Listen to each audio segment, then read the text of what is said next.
Okay. Tell me about you and Mom. Okay. We met in a bowling league. She had joined with one of her friends to meet guys. I had joined with my two best friends to bowl, and they were on our team. Um, and I found out later. Well, two things happened. Um, First of all, while we were bowling, I would ask her to hold my hand for luck, because I knew that I was attracted to her. What I didn't know was that my other friend was attracted to her as well. And when we got home, my friend Jerry um, told me that he wanted to ask Helene out. And I said, I want to ask her out. And I said, well, I'll tell you what, we're too good of friends to let a girl ruin our friendship. Let's flip a coin, and whoever wins gets to date her first. And if it works out, it works out. If it doesn't, then the other guy can ask her. And we flipped a coin, and I won, I guess. And I asked her out, and I found out later that she had gone home and told her mother that she had met a guy that she really, really liked and thought it was going to really be something. Um, but her grand her grandmother's twin. Her grandmother had passed away, but she had a twin.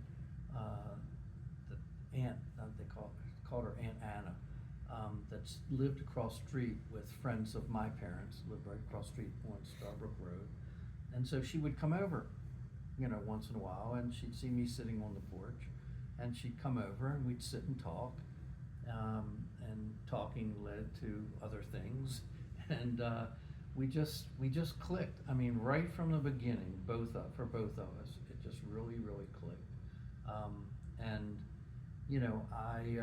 we started dating, but it was deeper than that. And I had to work two jobs to help pay my way, through college and everything. And I used to, I remember working till midnight when I worked at Food Fair, where her father worked and got me a job there. And they were open some nights till midnight, and I would work there, and then I would go over to her house after work just to be able to see her. And she'd come to the door with her hair wrapped up in orange juice cans to keep it straight, and hair clips, because she had really curly hair and all she wanted was straight hair. So I would see her. I'd be with her for about a half an hour, just to be with her.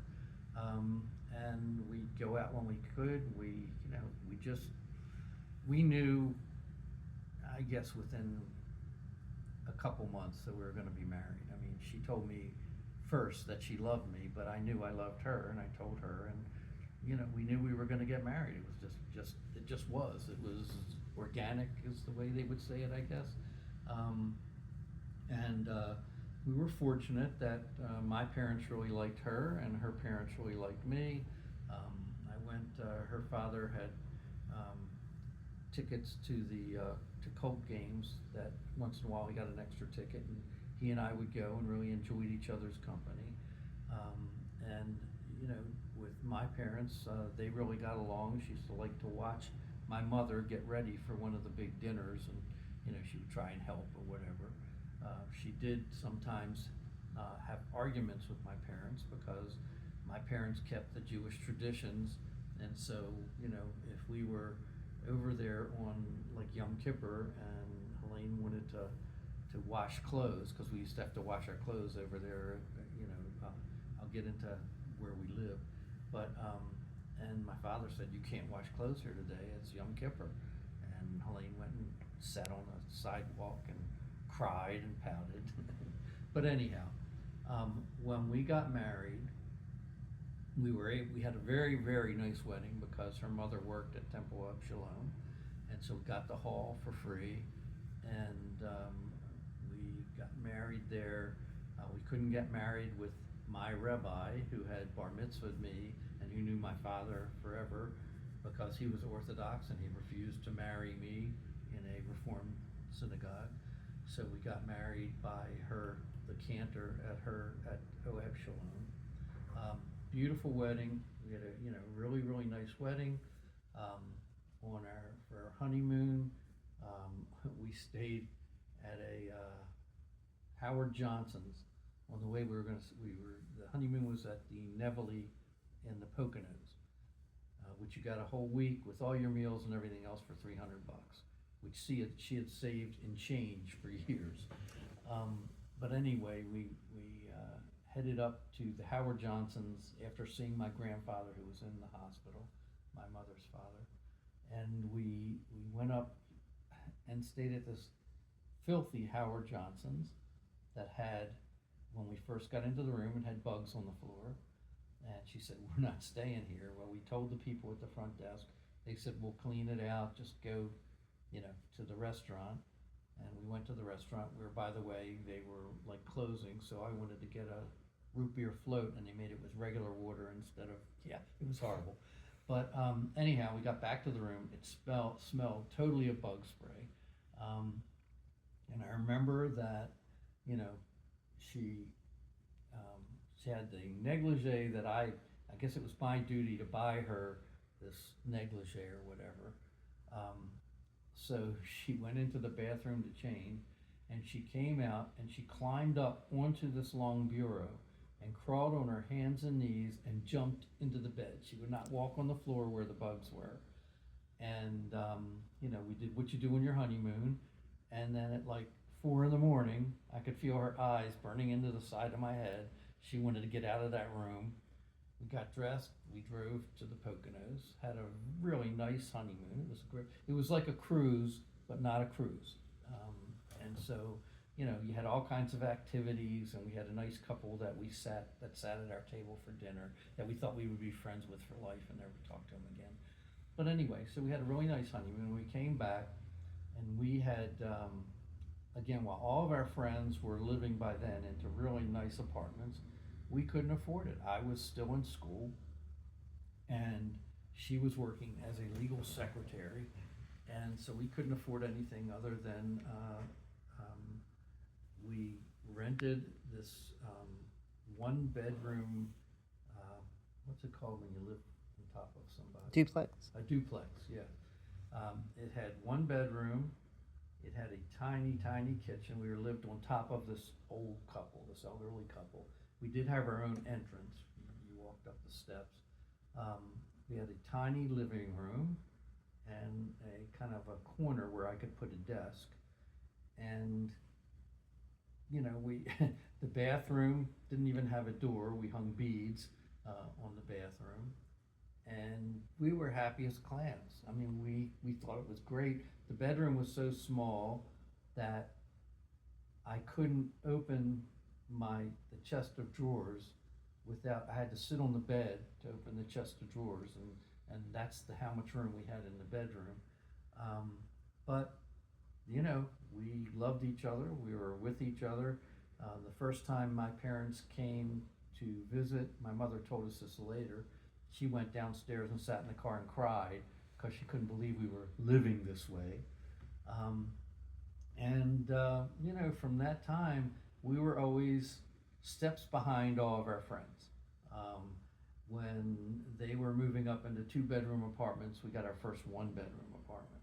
Where they got their first houses, we got our first 2-bedroom apartment. Where when Shannon was born, I built a room in the dining room of the 1-bedroom apartment before we could afford the 2-bedroom apartment. That was when Mickey was born. No, we had a room for Mickey. This was for you. Oh. Yeah, it was our 2-bedroom apartment. That's right. So he had a room, but we didn't have a room when she got pregnant with Shannon. So I got 2x4s and paneling and stuff like that, and I built a room which, had they seen it, we'd have been kicked out of the place because I was driving nails into their parquet floor and made a window in it, not glass window, but an opening that we could always look in and check on her. I spent an entire night painting on their beautifully painted walls. I painted a mural of the cow jumping over the moon and stuff like that. And that was Shannon's room for a good while. And like I said, thank goodness the people that ran the apartment didn't walk in there because they'd have killed us. Obviously, we lost our security deposit. And I don't know how they ever got I mean, there were holes in the parquet floor, the whole thing, but that was Shannon's room right across from the kitchen. And, we lived like that. We couldn't afford a house. And eventually, I can't remember when we could afford a house. I was going to grad school and we couldn't afford grad school. I did take out a student loan from Associated Jewish Charities, $2,000 to pay for my grad school credits. And I would drive to Washington DC and back for the classes. And then I would go to work at night, and we would save what we could save. And eventually, we decided we have to get a house. And we found a house at the time. It was, this was Rockridge Road. It was a little Cape Cod. It was, at that time, it was $40,000, which to us was like an unbelievable amount. And I remember that we didn't have a washer and dryer, and my parents ended up buying us a washer and dryer, even though they couldn't afford it. And my father said, look, he said, I'd rather give you my money now when you can use it than you have to wait till I die to get any money from us. You need a washer and dryer, and we got that. By the way, when we lived in the duplex, we didn't have a washer and dryer. We had to go out to a laundromat and every week and wash the clothes and everything. We had one car, so I would have to take mom to work, and then I would go to school or wherever, where she would drop me off somewhere. During that time, anytime I had a paper due for school, we would go over to where she worked, and I always hand wrote. Of course, back then you didn't have computers anyway. I hand wrote my long papers with my horrible handwriting, and then she would sit down at her Selectric typewriter in her office there, and she would type all my papers and correct all my mistakes. And that's how we lived for my through graduate school, I guess, and even through part of regular college when I started going to UMBC. And I can't remember how we could afford a house. I think at that time we just took out a mortgage that was enough that with me working, I was always working like 2 jobs and going to school. Never had a chance to really not be working, and she always worked. So we bought that little house and we tried to fix it up as much as we could, but at least there was room. I do remember that we stayed in the upstairs. No, at first we put Mickey in the upstairs room, which we thought he would love because it was a big giant room, but Mickey felt like he was being removed from the family, so we didn't realize what was making his behavior so bad. So eventually Shannon was in the room across from us. We moved Mickey downstairs, we moved upstairs. But anyway, we lived, I ended up getting my first real job as a Keebler cookie salesperson.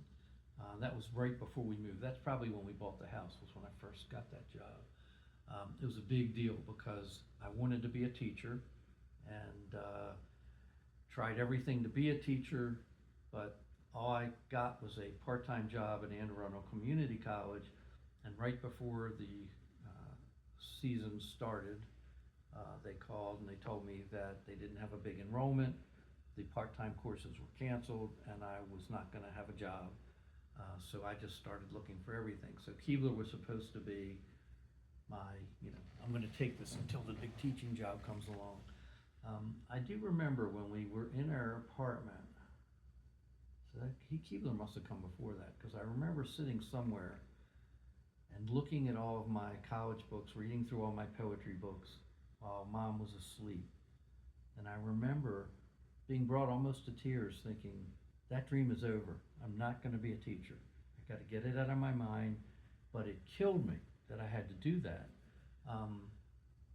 And so, we made it however we could make it. She worked her ass off, I worked my ass off.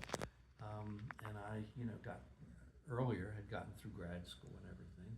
And I started with the Keebler Cookie Company.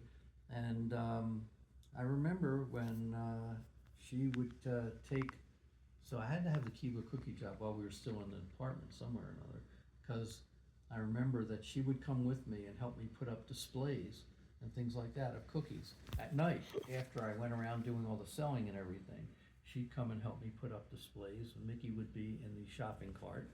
And, we did what we had to do, and it was just, she, I guess one of the reasons that I felt the way I did about her and that I loved her the way I did was she was very much like my mother. She did what she had to do.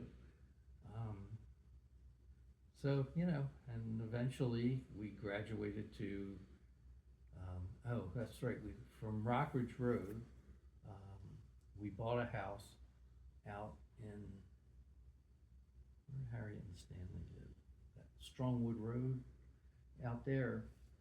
Bought our first real house, being built, brand new house to our specifications. By then, I was working for Hubline Grocery Products. There were a couple jobs in between before we were able to buy that house. I worked for Anderson Clayton Foods for a couple and a half years, and then I got the job with Hubline. But I was very much, in some ways, like Mickey, because when I worked for Keebler, they ended up promoting a guy or two before me, and I was doing better than those people, and I was really pissed. So I was ready to leave Keebler. They ended up giving me a promotion, a pretty big promotion for that time. But then after a while, I realized that there was more out there, and I ended up getting a job with Anderson Clayton Foods, worked for them for almost 3 years, and the same thing. They were promoting people that I thought I deserved it more, and I didn't get in big fights with them. Although now this has nothing to do with me and Mom, but I guess this is the proper time to add this story. I told her that I was going to start interviewing for other jobs, more money, and so I got an interview. And at the time, my boss was in town from Hubline, and he worked with me that day. And I had to drive over to Washington National to catch a plane to go where I was going for this interview. And he was leaving from the Baltimore airport. I get to Washington National, I go to my gate, and there's my boss sitting there. His flight had gotten canceled. They had bussed him over to Washington National, same flight as me. So I was dying, but I went up to him and I said, look, I'm going to ask you not to tell anybody. I thought I could trust him. I was too trusting all the time at work.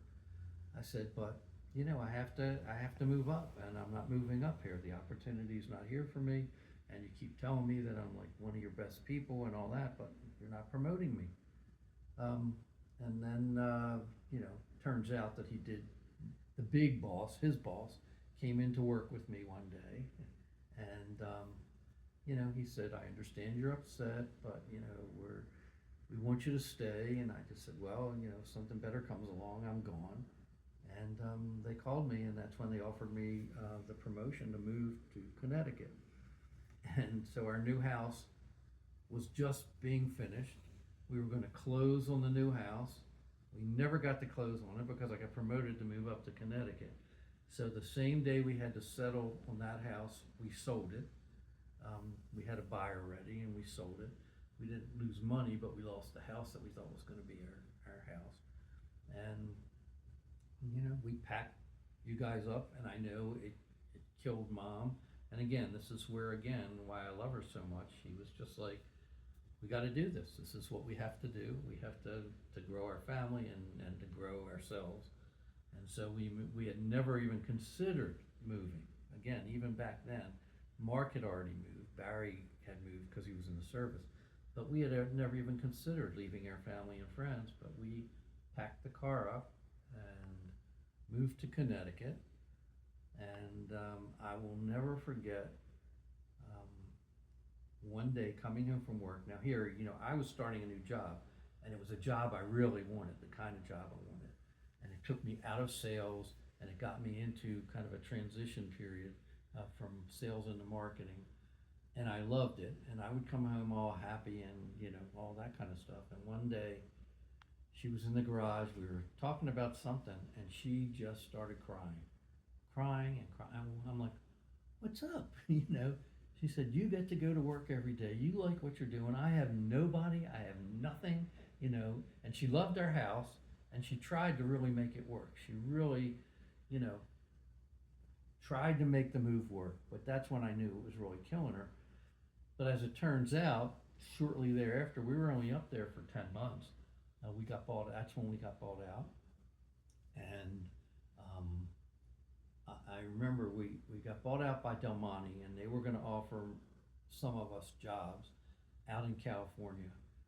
And so I said, look, Helaine, we're not moving to California. It's too expensive. But they're going to pay for us for a trip to California, San Francisco.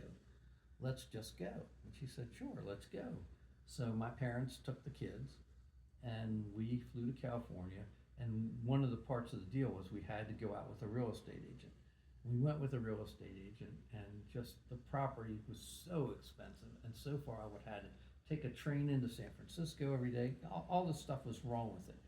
But San Francisco is a very seductive city. And we went to visit one house that she really liked, and we're sitting on a bench after the salesperson left. We're sitting on a bench to take the train back to San Francisco, and she said, maybe we should go look at that house again. And I looked at her and I said, what are you, out of your mind? That's so far out of our price range. I mean, the house we had just bought here, you know, in Baltimore was beyond our price range. This was like over 2.5 times more than that. So, you know, I said, look, let's see what they're going to offer me. Who knows? But I said, you were out of your mind. And I was right. You know, they offered me a job on the food service side and a job on the retail side to be in marketing there in San Francisco. But they were going to offer me like a 10% raise, which wouldn't have, you know, they made it seem like a big deal, a relocation raise. And I'm like, that's not going to cover anything.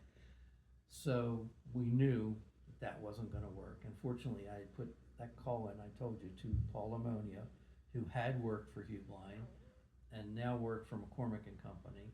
And I called him again from San Francisco, and he told me, he said it was probably going to take 3 months before he would have an answer for me, but he thought that he was going to have this job open at McCormick and Company. We came back and we lived in my parents' basement for 3 months with you guys upstairs, and you know, and then that job came through, and but I guess the point of all this is she was there every step of the way. She never whined about having to do it. She might have cried when she was disappointed, because even when I lost the job with McCormick, and well, first I remember the crying that took place that one day up in Connecticut, but when we had to move to Wichita because nothing was opening up for us or for me, and you know, I just remember her when Aunt Vicky threw a going away party for us, for all of our friends. And I remember when it was over and we went and we got in the car and she cried. It was like an animal. I had never heard anything like it. And I felt, it's bringing me to tears because I would never want to hurt her. But